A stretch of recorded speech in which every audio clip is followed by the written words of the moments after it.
Hello, everybody. This is Mr. Bowman. Today we're looking at the ALEKS topic predictions from the line of best fit.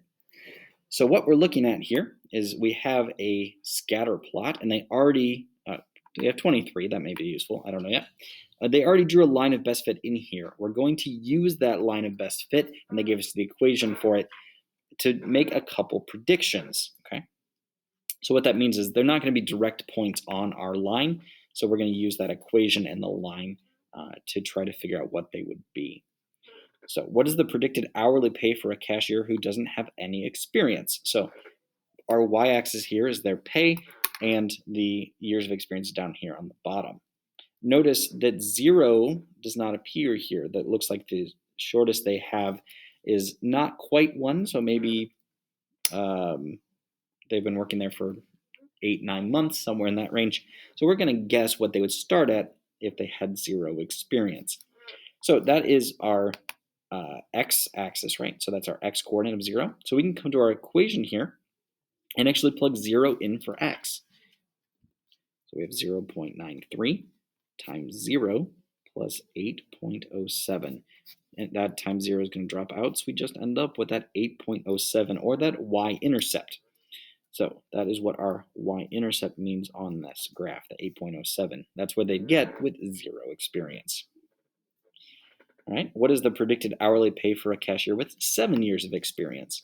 So that's right here, about where we're going to look for. So if I go up here, I can't tell exactly where it is, but I know it's a little bit above 14. So I'm going to keep that in mind when I plug it in to make sure that I did everything correctly. So I'm going to plug 7 in for x because that's my new years of experience. So we have 0.93 times 7 plus 8.07, all right? So we're going to do some quick calculations here. 0.93 times 7 is 6.51. Bring that 8.07 down. I don't know why that's there.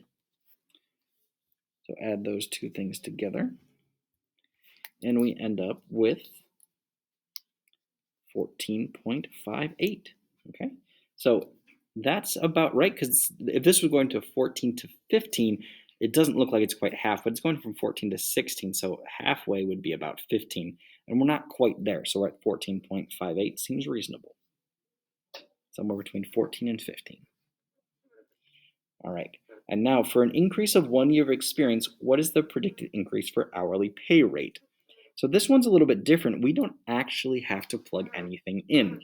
So if we're looking for increase 1 year of experience, that's saying every time x goes up, how much does y go up? That's something we've already looked at. That's your slope. So we're just looking at the slope here.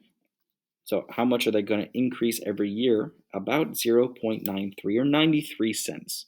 So their pay raise for each year of experience is going to go up by about 93 cents. Okay. So two things to note here. Two of these are directly from your equation.